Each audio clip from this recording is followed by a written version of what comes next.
요셉이 시종하는 자들 앞에서 그 정을 억제하지 못하여 소리질러 모든 사람을 자기에게서 물러가라 하고 그 형제들에게 자기를 알리니 그때에 그와 함께한 다른 사람이 없었더라. 요셉이 큰 소리로 우니 애굽 사람에게 들리며 바로의 공중에 들리더라.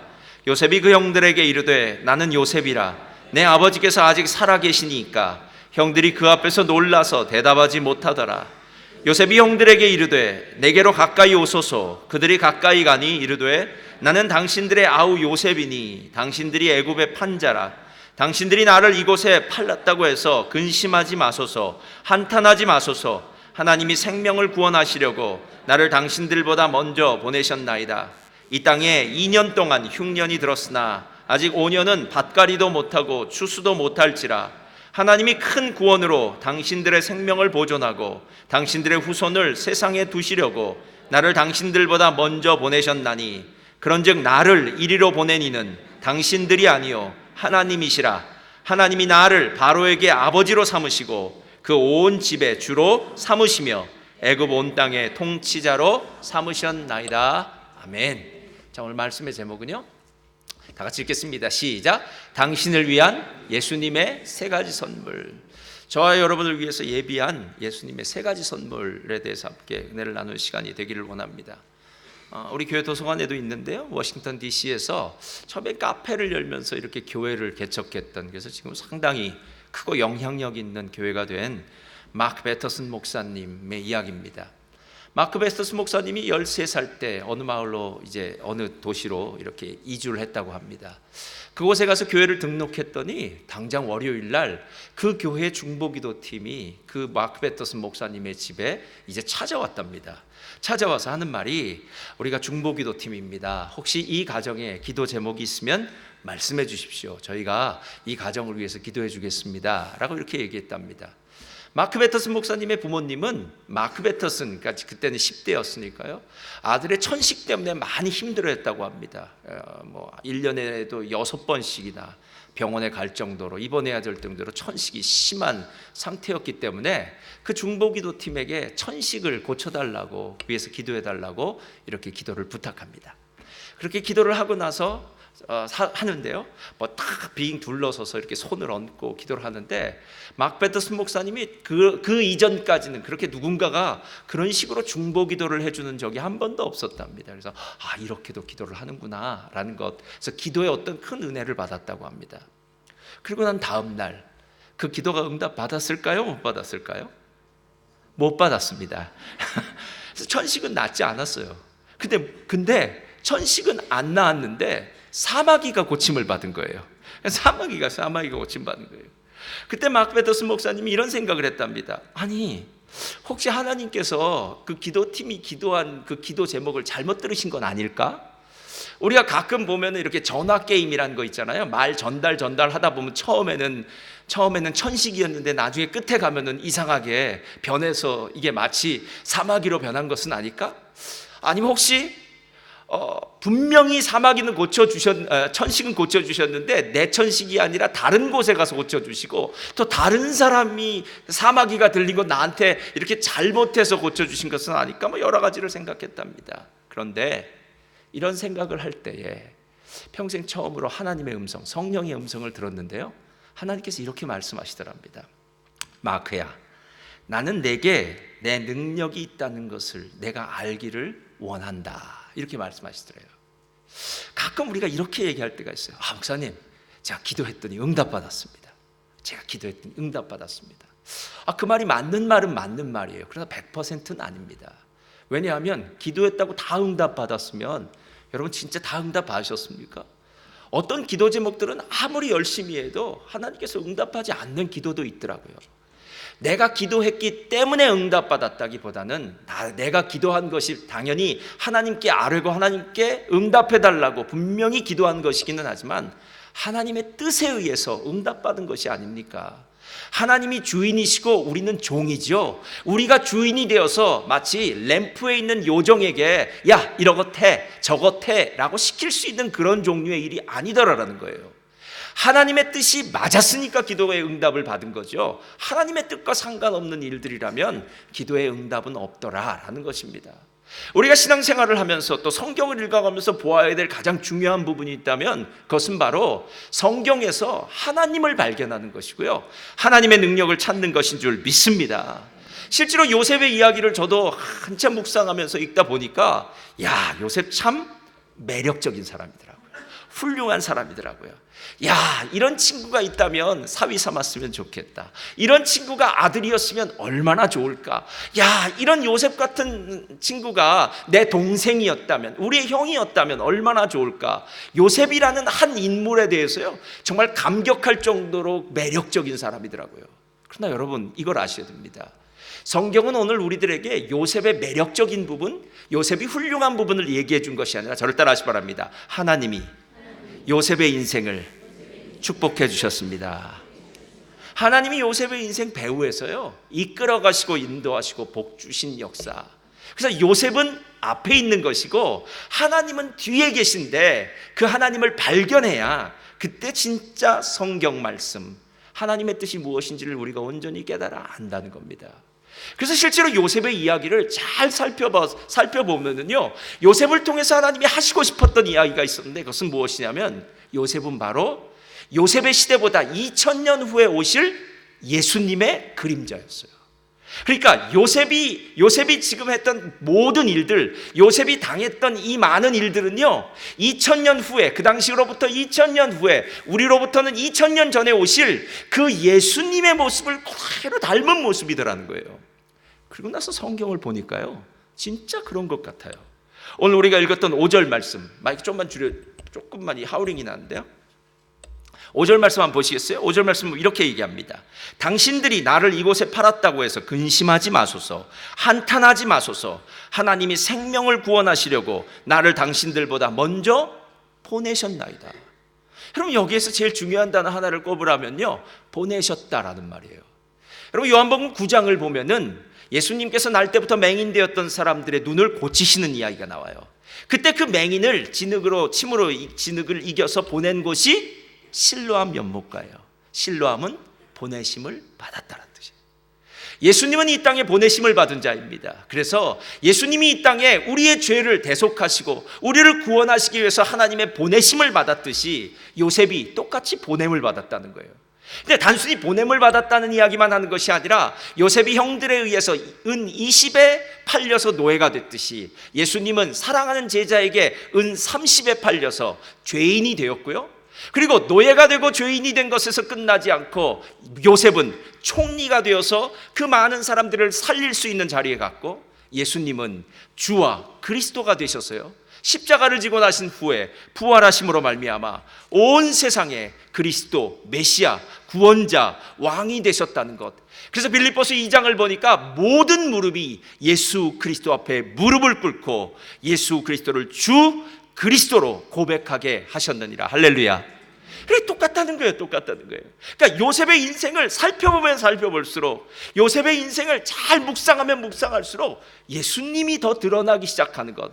그렇구나, 하나님이 요셉을 보여주신 것은 우리에게 요셉 이야기를 듣고, 그래, 이거 교훈적으로 좋은 이야기야, 재미있는 이야기야, 야, 이런 일도 있을 수 있어 라고 얘기한 것이 아니라 예수님 보여주기 위해서 요셉 이야기를 들려줬다는 거예요.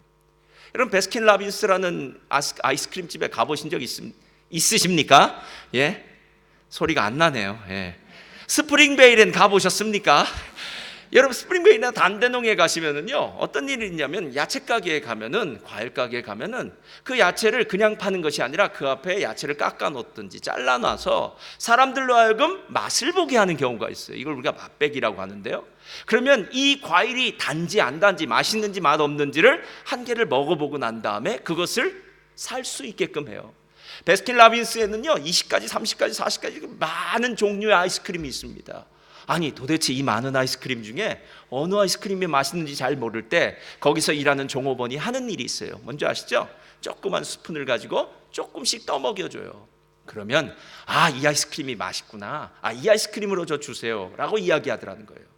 그럼 이게 무슨 말이냐 하면은, 지금 맛배기로 조금 보여주는 것은 똑같은 맛이 나야 돼요. 그렇죠? 예?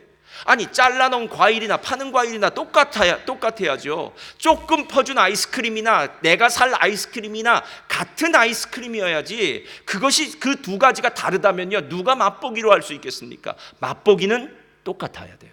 그러나 중요한 건 작아요. 그래서 우리가 그때 하는 말이 있습니다. 입맛만 버렸다라고 얘기하는 거예요.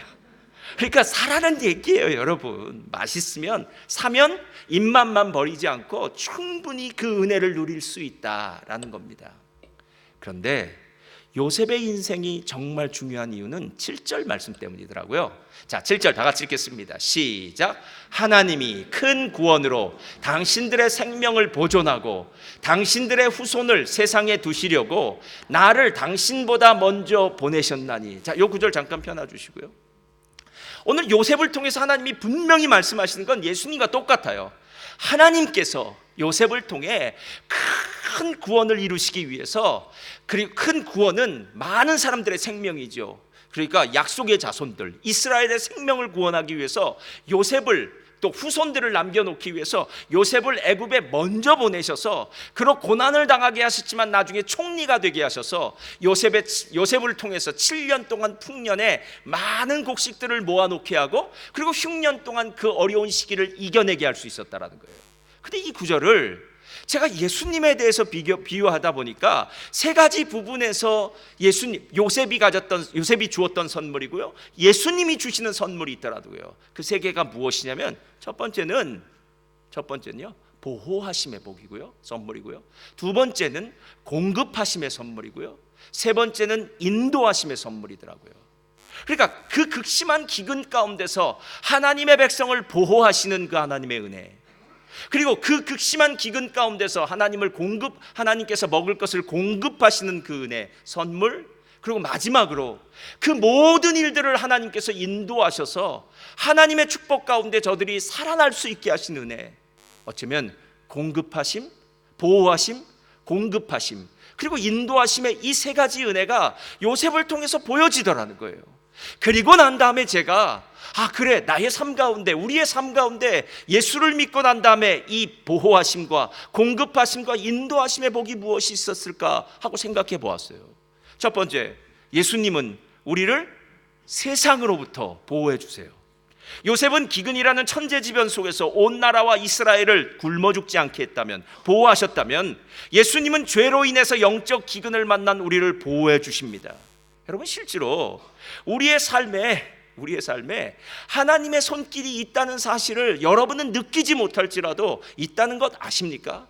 경제학자 아담 스미스라는 경제학자, 지금은 이 이론이 이제는 예전 이론이 되어서요 수정이 많이 필요로 하고 수정이 요해진 이론이에요.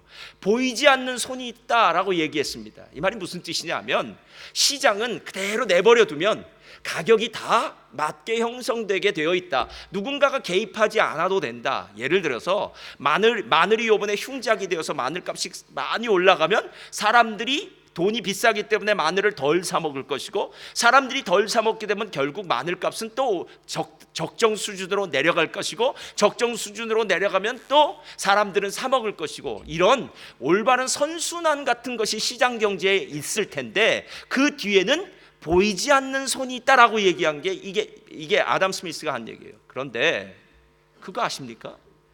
나의 인생 가운데도 보이지 않는 손이 있다는 것 아십니까? 여러분, 제가 셀 모임이나 성경 공부를 할 때 이렇게 물어볼 때 있어요. 여러분, 지금까지 살아오시면서 죽을 뻔했던 적 있으신가요? 없으신가요? 물어봐요. 있나요? 없나요? 여러분? 있죠. 저는 아기 때 우리 삼촌이, 우리 작은 아버지죠. 우리 작은 아버지가 저를 이렇게 그네 같은 것에 너무 세게 밀어가지고 돛돌 위에 떨어졌다고 합니다. 제가 돛돌 위에서도 살아난 존재니까요. 하나님의 크신 은혜죠. 물속에 빠졌다가 정말 죽지 않고 살아났던 경험이 있습니다. 운전하다가 그때 깜빡했었는데 정말 하나님이 도와주셔서 살아났습니다. 근데 여러분, 그거 생각해 보세요. 여러분이 기억할 수 있는 여러분의 인생 가운데 그런 위기의 순간들, 정말 하나님이 여러분의 삶 가운데 도와주셔서 그런 순간도 있었을지 몰라도, 실제로 지난 한 주 동안 여러분들이 아시는지 모르시는지는 모르겠는데요, 하나님이 여러분이 운전할 때에, 여러분 살아갈 때에 하나님 도와주셨나요? 안 도와주셨나요? 도와주셨죠. 여러분, 우리가 운전한다는 이것이 얼마나 위험한 일인지 모릅니다. 우리가 가끔 사람들이 이런 얘기를 할 때가 있대요. 비행기를 타고 갈 때 비행기 여행 잘 되라고 기도해 주면서 차를 운전해서 가면 비행기 여행 잘 되라고 기도해 주고 보내는데, 실은 비행기에서 떨어질 확률은 거의 없답니다. 그 차를 몰고 갔던 사람이 집에 가면서 교통사고 날 확률이 훨씬 높대요. 그게 이게 무슨 말이냐면, 운전을 한다는 것 자체가 얼마나 위험스러운 일인지 모릅니다. 아니, 나만 잘한다고 사고가 안 나나요? 그런 일 없습니다. 나는 아무리 운전을 정말 잘함에도 불구하고 옆에 차가 중앙선을 침범해가지고 달려들면은요, 어찌할 수 없는 일들이 벌어지는데 하나님이 실제로 우리의 삶 가운데 도와주셔서 이렇게 왔다는 거예요. 그래서 예전에 고구마 전도왕 김기동 목사님 기억하십니까? 김기영 집사님, 교통사고를 통해서 중앙선을 침범했던 차로 인해서 크게 교통사고가 난 다음에 하나님 믿지 않았습니까? 그리고 난 다음에 차를 타고 갈 때 옆에 차가 지나가기만 하면 뭐라고 한 줄 아세요? 할렐루야. 지나가면 할렐루야. 왜요? 안 쳤으니까. 할렐루야 하면서 운전했다고 하는 그런 이야기들, 실은 우리가 지금 이 자리에 있는 것은요, 보이지 않는 하나님의 손길이 우리를 보호해 주셨기 때문에 그래요. 사도행전 11장을 보면은 예루살렘 교회가 핍박을, 스데반의 일로 말미암아 핍박을 받고 흩어진 사람들이 안디옥에까지 가서 그곳에서 유대인들뿐만 아니라 헬라 사람들에게 복음을 전달하기 시작합니다. 여러분, 한번 생각해 보세요. 유대인들은 성경을 아는 사람입니다. 말이 통하는 사람들이에요. 하나님을 아는 사람들입니다. 복음을 전하기 훨씬 쉬웠던 사람입니다. 근데 헬라 사람들은 이건 어떻게 복음을 전해야 될지 모르는데, 놀라운 사실은 안디옥 교회는 헬라 사람들에게 이 흩어진 유대인들이 복음을 증거하기 시작하자 그들이 예수 믿기 시작했다라는 거예요. 그런데 그때 사도행전 11장 21절에 이렇게 기록합니다. 다 같이 읽겠습니다. 시작. 그들과 함께 하심에, 자, 무엇이 함께 했다고요? 주의 손이요. 그럼 물어보겠습니다. 여러분, 주의 손 눈에 보입니까? 안 보입니까? 안 보이죠. 주의 손이 보인다면 큰일 납니다, 여러분.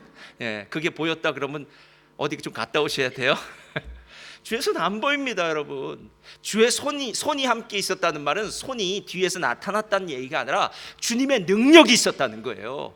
그 전까지만 해도 그 사람들은 아무 능력이 없는 그냥 일반 평범한 사람들이었던 것 같은데, 그들이 복음을 증거하자 성령이 그들과 함께 있었다는 겁니다. 그들이 말을 선포하자, 복음을 선포하자 사람들의 마음이 두드려지기 시작했고, 열린 그들의 마음 가운데 복음이 들림어지기 시작했고, 복음 앞에 무릎 꿇는 역사가 있기 시작했다라는 거예요. 여러분, 실제로 이게 진짜 중요하지 않습니까? 하나님의 보이지 않는 손이 나와 함께 있기 때문에 이 자리에 온 것 아닙니까? 실제로 지금 이 자리에 앉아 있는 것만 해도 감사해야 돼요. 학교를 잘 다녀온 자녀들을 보기만 해도 감사해야 됩니다. 아침에 직장 나갔던 내 남편이, 아니면 내 아내가 저녁에 잘 돌아온 것을 보면 감사하시기를 예수님의 이름으로 축원드립니다. 이게 바로 예수님의 가장 첫 번째 선물이에요. 보호하심의 복이에요. 보호하심. 두 번째가 있습니다. 예수님은 우리의 필요한 것들을 공급해 주세요. 예수님은 악과 어둠에서 우리를 보호해 주실 뿐만 아니라 매일매일 우리의 삶 가운데서 필요한 것들을 공급해 주시는 하나님이십니다. 여러분, 시편 23편 기억하시나요? 여호와는 나의 목자시니 내게 부족함이 없으리로다. 여러분, 예수님 안에 있는, 여호와 안에, 하나님 안에 있는 사람, 예수님 안에 있는 사람들은 부족함이 없답니다. 그럼 어떤 부족함이 없는지 그 다음 절에 나와요. 그가 나를 푸른 초장에 누이시며 쉴 만한 물가로 인도하시는도다. 제가 이 말을 묵상하다가요, 이 말 바꿔야 되겠다 생각했어요. 그가 나를 푸른 초장에 누이시며가 아니라 푸른 초장을 먹이시며더라고요. 그렇죠. 양들은 푸른 초장에서 여러분, 누워있는 양 보셨습니까?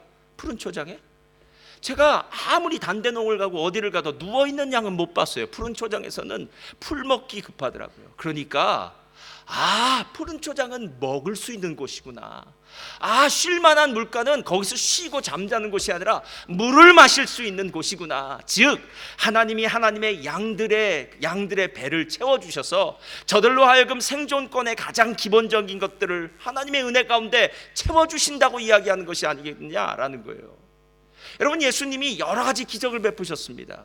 그런데 이 기적들 중에 어떤 기적들은요, 이 복음서에는 나오고 저 복음서에는 안 나오는 기적들이 많아요. 그러나 이 기적만큼은 4개의 복음서에 공히 나오는 기적이 있습니다. 무슨 기적인 줄 아십니까? 오병이어의 기적. 예수님께서 보리떡 5개와 물고기 2마리로 5,000명, 장정만 5,000명을 먹이시고 여자들과 아이들까지 친다면 2만 명이나 먹이시고 몇 광주리가 남았다고요? 12광주리가 남은 사건. 이건 4개 복음서에 다 들어가 있어요. 왠지 아세요? 먹이시는 분이기 때문에. 여러분, 제가 지난주에 직업에 대해서 이야기했습니다. 여러분, 우리는 먹고 살기 위해서 일하는 사람 아닙니다. 제가 정말로 그리스도인들을 향해서 다시 한번 얘기하고 싶은 건요, 죽어라 일하면 죽습니다. 여러분, 정말 죽어라 일하시겠습니까? 여러분, 우리는 일을 위해서 태어난 존재가 아니에요. 일을 위해서 태어난 존재가 아니에요. 하나님의 영광을 위해서 사는 존재입니다.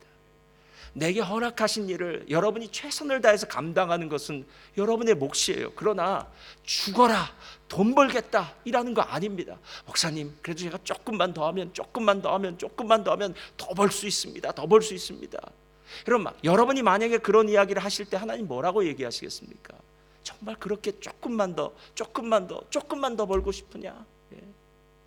사람의 생명이 소유의 넉넉함에서 소유의 넉넉함에 있지 않다고 얘기하지 않습니까? 적은 소유가 있어도 하나님이 함께 계시면 감사하고요, 많은 것들이 있다고 해도 조금만 더 하다가 나중엔 우리에게 있어서 가장 중요한 그 많은 시간을 일로 다 허비하고 난 다음에 정작 하나님께 예배드리고 하나님의 거룩한 일들을 감당하지 못한다면 그 손해는 여러분 어떻게 감당하시겠습니까? 우리는 먹고 살기 위해서 일하는 사람 아닙니다. 저를 따라하시기 바랍니다. 우리는 하나님의 영광을 위해서 사는 사람들입니다. 그래서 오래 일해도 감사하고요, 조금 일해도 감사하고요, 언제나 행복하고 기쁜 이유는 내가 이 일을 통해서 하나님의 영광이 나의 삶 가운데 나타나지, 이 일을 통해서 내게 복이 되는 것이고 또 이 일이 나를 통해서 복이 되는 것이지. 할렐루야. 여러분, 이 이야기가 마태복음 산상순에 나와 있는 거 아닙니까? 산상순은 631, 마태복음 6장 31절에 이렇게 이야기하고 있는 거예요. 그러므로 염려하여 이르기를 무엇을 먹을까, 무엇을 마실까, 무엇을 입을까 하지 말라. 이는 이방인들이 구하는 것이요 너희 하늘 아버지 천부께서는 이 모든 것이 너에게 필요한 줄 안다 모른다? 알고 계신다고요. 여러분, 하나님이 아신다는 건요, 하나님이 책임져 주신다는 겁니다. 내가 열심히 일해서 먹고 사는 것이 아니라 하나님의 은혜로 사는 것이고요, 하나님은 내게 일을 주셔서요 이 땅을 유익하게 하는 것이고요, 그것을 통로 삼아서 하나님의 영광이 나타나기 시작한다는 거예요. 여러분, 하나님이 매일매일 여러분의 삶 가운데 공급해 주신 은혜를 지금 여러분은 맛보았을 것입니다. 혹시 오늘 아침에 밥을 안 먹고 오신 분들도 있을 수 있어요. 그러나 어제는 분명히 드셨을 겁니다. 그렇죠? 여러분, 지금 내가 살아있는 이유가 무엇입니까? 뭔가 먹었겠죠. 분명히 먹었겠죠. 그 먹은 것 하나님이 우리의 삶 가운데 공급해 주신 건 줄 믿습니다. 이게 믿음이에요, 여러분. 그리고 세 번째가 있어요. 예수님은 우리의 삶을 인도해 주세요. 요셉을 통해서 보여준 또 다른 예수님의 선물은 인도함. 요셉의 삶을 통해서 이스라엘 백성들을 구원하시기 위해서 그의 삶을 인도하시고 이스라엘의 삶을 인도하셨던 하나님, 그 하나님에 대해서 좀 생각해 보라는 거예요.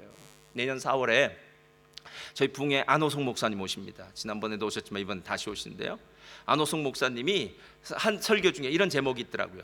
생각대로 되지 않는 건 참 멋진 일이다. 한번 따라할까요? 생각대로 되지 않는 건 참 멋진 일이다.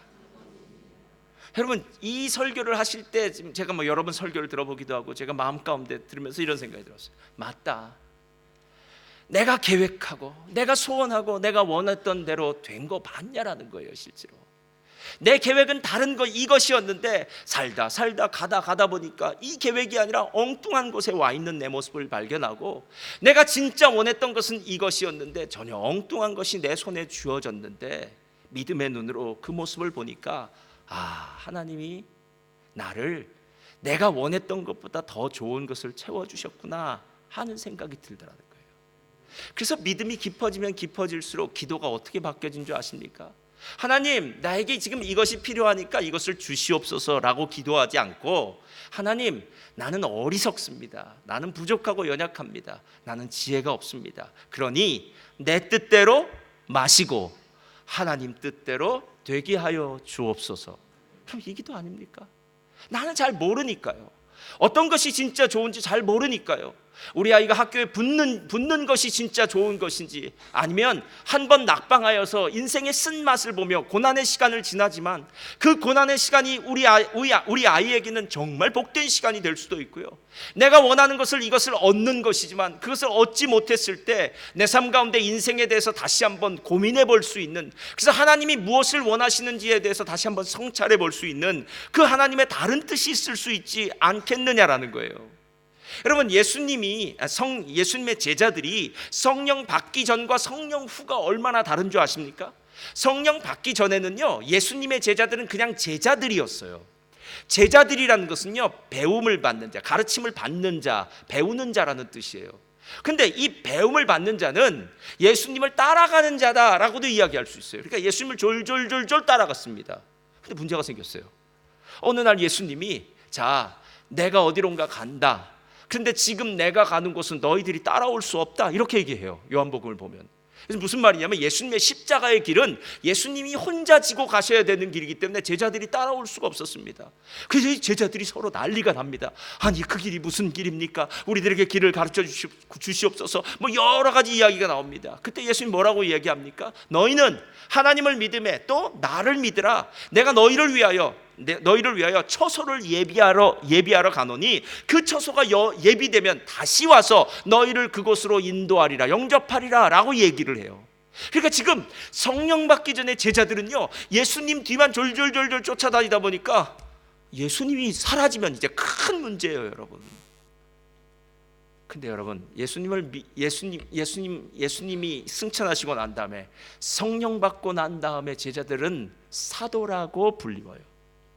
근데 사도들은 예수님의 부재에 대해서 전혀 고민하지 않습니다. 왜냐하면 누가 함께 계시기 때문에요. 성령님이 함께 계시기 때문에요. 그래서 그들은 앞의 일들에 대해서요, 그래, 내가 오늘은 한국, 내일은 미국, 미래는 유럽, 뭐 이런 식으로 다 계획을 하면서 가는 것이 아니라, 어떤 때는 내가 그래, 내일은 미국으로 가야지 라고 생각하고 있는데 하나님이 아니야, 미국이 아니라 중국이야 라고 얘기하면은 그 발걸음을 돌려서 중국으로 가게 된 거예요. 하나님, 나는 미국으로 가야 되는데 왜 중국으로 보내십니까? 처음에는 막 화가 났었는데요, 시간이 지나 보니까, 그래, 맞아, 하나님의 이런 깊은 뜻이 있었구나. 하나님의 인도하심을 받는 사람들. 그래서 사도 바울은 그렇게 인도하심을 받다가 어디까지 가는 겁니까? 로마 제국의 심장부인 로마에까지 도달하게 되고요. 그리고 베드로 사도는 성령의 인도하심을 받다 가보니까 고넬료의 가정, 백부장 고넬료는 이방인의 가정 중에 첫 번째로 예수님을 믿고 그 집에 교회가 생긴 놀라운 축복의 가정이 되었더라라는 거예요. 그러니까 성령님께서 지금 인도하시고 계신 겁니다. 여러분, 우리가 교회 나올 때 이런 얘기 많이 들었습니다. 하나님이 허락하지 않고는 이런 일이 일어날 수 없다라는 것과 주님께서 부르시지 않으면 우리는 갈 자가 없다라고 얘기를 해요. 그럼 오늘 여러분 왜 나오신 줄 아십니까? 저를 따라하시기 바랍니다. 하나님이 불러주셨기 때문에 온 것입니다. 여러분 자의로웠다고 생각하지 마시기 바랍니다. 세상에 만약에 자의로 예배 시간에 참석할 수 있다면 세상의 모든 사람들 다 교회 나올 겁니다. 근데 이 길은 안 돼요. 세상에 있는 문턱 중에 제일 높은 문턱은 교회 문턱입니다. 이거 넘으려면 하나님의 큰 도움이 있어야 넘는 줄 믿습니다. 여러분, 이거예요. 예수님을 통해서 보호하심과 공급하심과 인도하심의 역사. 세상 사람들은 뭐라고 얘기해도 상관없습니다. 난 예수님을 믿고 나니까 예수님이 악과 어둠과 세상 가운데서 나를 보호하시더라. 예수님이 내 삶에 필요한 것들을 채워주시더라. 예수님이 나의 삶의 순간순간을 인도하시더라. 할렐루야. 그럼 이게 우리가 경험되어지고 사는 삶이에요. 그래서 우리는 매일매일 하나님께 감사하는 거 아닙니까? 하나님 감사합니다. 오늘 하루도 주님의 은혜 가운데 하루를 살게 해주시니 감사합니다 라고 예수님의 이름을 부르는 거예요. 티모시 제닝스라는 뇌과학자가요, 오직 예수님만을 통해서 그 복을 받을 수 있는 이유에 대해서 설명을 하고 있는데 이렇게 얘기했는데 참 마음에 와 닿더라고요. 우리가 만약에 시한부 인생을 사는, 그러니까 더 이상 고침을 받을 수 없는 그런 병이 들린 사람의 경우일 때 우리에게 두 가지 케이스가 있을 수 있다는 거예요. 첫 번째, 우리가 지금 불치병을 앓고 있다. 그런데 그 치료제를 갖고 있는 의사는 오사마 빈 라덴이다. 그리고 나는 미국인이다. 자, 제가 미국인인데 지금 불치병을 앓고 있어요. 치료제는 오사마 빈 라덴이 들고 있습니다. 여러분, 오사마 빈 라덴한테 가서 치료를 받겠습니까? 안 받겠습니까? 저는 안 혹시 받는다는 분들 받으세요. 예, 받으시는 분들은 맞으신데요, 저는 안 받습니다. 왜냐하면 불치병 안고 그냥 제 명대로 살겠습니다. 예, 오사마 빈 라덴 만나서 제 명을 앞당기고 싶지는 않습니다. 무슨 말인지 아시겠죠? 신뢰하지 않는 사람이 아무리 좋은 치료제를 갖고 있다고 해도요, 그건 신뢰하지 않기 때문에 가지 않아요. 그러니까 신뢰하는 사람이냐는 문제예요. 두 번째, 나의 아버지가 의사다. 우리 아버지가 의사래요? 우리 아버지가 의사인데, 그래서 나는 우리 아버지를 신뢰한다. 근데 문제가 있다. 우리 아버지는 불치병을 고칠 치료제가 없다. 이게 뭐예요? 아버지는 아버지인데 아무런 역사를 일으킬 수 없는 아버지예요. 그럼 어떤 일이 벌어집니까? 아버지가 아무리 의사라도 불치병을 치료할 그 치료제를 갖고 있지 않은 아버지는 아무것도 도움이 되지 않는 아버지라는 거예요. 그러니까 신뢰해야 된다라는 것 플러스 누군가가 나의 삶을 치료할 치료제를 갖고 있어야 된다. 이 두 가지가 한꺼번에 충족할 수 있어야 되는데 이것을 충족하시는 분이 예수 그리스도라는 거예요. 여러분, 세상의 모든 종교는 인간의 종교입니다. 땅에서 시작한 종교입니다. 그리고 행위의 종교입니다. 그러나 기독교만큼은 인간이 시작한 종교도 아니고요, 땅 위에서 시작한 종교도 아니고요, 행위의 종교도 아닙니다. 우리가 믿는 이 기독교는요, 하나님이 우리의 죄를 위해서 예수님을 이 땅에 보내주시고 우리의 죄를 짊어지시고 십자가에 우리를 대속해서 죽으시고 하나님의 능력 가운데서 십자가에서 사흘 만에 부활하시고 그 부활하신 하나님이 누구든지 예수를 믿기만 하면 구원해 주신다는, 즉 그 신뢰감과 그 치료제의 약을 다 갖고 계신 분, 하나님이시지만 100% 하나님이시지만 100% 인간으로 오신 예수님, 이분 외에는 우리에게 진정한 선물, 보호하심과 공급하심과 인도하심의 선물을 줄 수 있는 분은 없다라는 거예요. 여러분, 오늘 우리의 인생에 오늘 요셉을 보면서 무슨 생각이 듭니까? 그래, 참 요셉은 복된 인생이다. 어떻게 하나님이 뒤에서 요셉의 인생을 저렇게 밀어주어서, 우리 복음성가 중에 그런 찬송이 있잖아요. 나의 등 뒤에서 나를 도우시는 분, 때때로 뒤돌아보면 보이지 않아도, 그러면서 찬송 있잖아요. 나의 등 뒤에서 돌아봐서 도와주시는 분처럼, 밀어주시는 분처럼 하나님이 요셉의 인생 뒤에서 저렇게 밀어주시니 얼마나 감사할까. 그런데 여러분, 오늘 이 요셉의 이야기는 요셉의 인생을 밀어주셔서 요셉이 행복했다라는 이야기가 아니에요. 요셉을 밀어주셨던 그 하나님은 예수 그리스도를 통해서 나와 여러분을 밀어주시는 줄 믿습니다. 그래서 우리의 삶 가운데 다시 한번 점검해야 된다는 거예요. 제가 물어볼게요.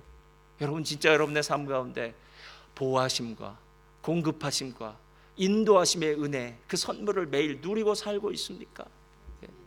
진짜 누리고 살고 있습니까? 여기 호주에 와 보니까 사는 곳이 우리 아이케아랑 가까우니까요, 아이케아에 가서 이 조립 가구들을 살 때가 있습니다. 왜 다른 사람들은 맞출 때 그렇게 잘 맞히는지 모르겠는데 저는 맞추다 보면 끝에 가면은 안 맞더라고요. 그래서 왜 안 맞을까 생각해 보니까 아래 위를 바꿨다든지 좌우를 바꿔서 전 비슷하게 생긴 거니까 맞춰 들어가면 되는 줄 알고 했는데 꼭 그렇게 마지막에 가면 안 맞아요. 그럼 마지막에 안 맞으면 어떤 일을 하는 줄 아십니까? 다 풀러야죠. 풀르고 안 봤던 인스트럭션 페이퍼를 다시 어떻게 해요? 다시 꼼꼼히 보는 거죠. 잘못했지.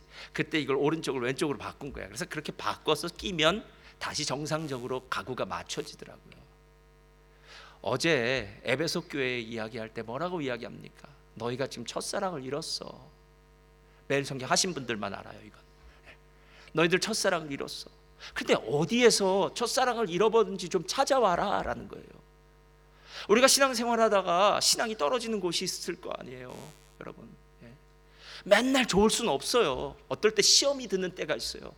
그때 그 순간 때문에, 그 사람 때문에, 그 상황 때문에 시험이 드는 순간이 있어요. 그런데 여러분, 만약에 영적인 눈이 열렸다면은 그 시험, 그 순간, 그 상황을 맞아, 이거 지금 시험이야, 사단이 역사하는구나 라고 생각하면서 나사렛 예수의 이름으로 명하노니 나를 시험하는 악한 원수마귀의 세력아, 이것으로 나를 걸려 넘어지려고 하는데 악하고 총 원수마귀들아, 한 길로 왔다 7길로 물러갈지어다. 여러분, 이렇게 얘기했을 텐데 우리는 속수무책으로 그 시험, 그 감정에 걸려 넘어진 거예요, 여러분. 그래서 어느 사이인가부터 신앙이 재미가 없어지기 시작해요. 잘하던 일도 안 하기 시작해요, 여러분. 그걸 얘기하고 있는 거예요.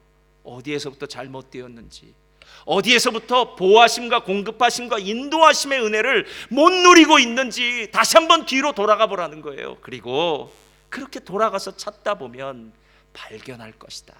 다시 찾아라 라는 거예요. 여러분, 열쇠 같은 거 잊어버리면 어디를 찾아 헤매십니까? 내가 갔다고 생각하는 곳부터 찾아 헤매요. 근데 신기하죠? 거기 없어요. 똑같아요. 거기 없어요. 그럼 어디를 찾느냐 하면 그 다음부터는 내가 안 갔을 것 같은 데를 가서 찾아요. 근데 신기해요. 거기서 나타나요. 그때 뭐라고 얘기한 줄 아십니까? 맞아, 내가 여기도 갔었는데, 이런 얘기를 하는 거예요, 여러분. 여러분, 열쇠를 찾듯이 잃어버린 첫사랑을 에베소 교회가 찾아야 되듯이 하나님이 우리들에게 예수님을 통해서 주신 이 보호하심과 공급하심과 인도하심의 이 선물을 찾아와야 될 거 아닙니까? 찾아야 될 거 아닙니까? 언제까지 신앙생활하는데 힘들고 어렵고 고통의 멍에 벗으려고 예수께로 나옵니다. 무거운 짐을 나홀로 지고 견디다 못해 쓰러질 때 불쌍히 여겨 날 구해주실 이 은혜의 주님 오직 예수, 이 찬송 언제까지 부르시겠습니까? 가끔 부를 수는 있습니다. 그러나 그 찬송이 18번이 돼서는 안 되지 않겠습니까? 하나님 감사합니다. 이번 한 주도 주님의 보호하심과 공급하심과 인도하심의 축복을 누렸습니다. 여러분, 이게 우리의 신앙의 간증이 되시기를 예수님의 이름으로 축원드립니다. 작년에 성시화 대회 얼마나 감사했는지 몰라요. 작년 성시화 대회를 하면서요, 이렇게 우리가 이제 걸었죠. 그래서 팔리아먼트에서 이렇게 쫙 걷는데, 그때 뭐 찬송을 부르기도 하고 또 파이프 뭔가 그런 거 다 울리기도 하고 할 때 앞에서 이렇게 얘기했어요. 지저스 이렇게 했어요. 근데 우리가 보통 다른 때 예수 이름을 이렇게 외쳤을 때는 그 느낌이 안 났는데, 시티에서 한 1000명 되는 그리스도인들이 지저스 외치는데요, 막 가슴이 쿵쾅 하고 심장이 뛰는 것 같더라고요. 저만 뛰었나요? 여러분, 안 뛰셨었나요? 진짜 쿵쾅 뛰더라고요. 그리고 예수님의 은혜가 이 시티를 막 청소하는 것 같아요. 예수의 보혈로 덮는 것 같고, 하나님의 다스림의 나팔 소리가 울려지는 것 같고, 하나님의 은혜가 시티에 퍼지는 것 같은 느낌이 들었을 때, 그렇지, 우리가 믿는 예수님이 세상보다 크신 분이지, 능력 있으신 분이지, 이 세상에 복 주시기 위해서 오신 분이지. 할렐루야. 여러분, 하나님 좋으신 분이잖아요. 좋으신 하나님이 우리들에게 선물을 왜 안 주시겠습니까? 보호하심과 공급하심과 인도하심의 선물. 여러분, 이번 한 주는, 다른 주는 모르겠는데요, 이번 한 주는 이 3가지 선물을 여러분 삶 가운데 크게 누리시기를 예수님의 이름으로 축원드립니다.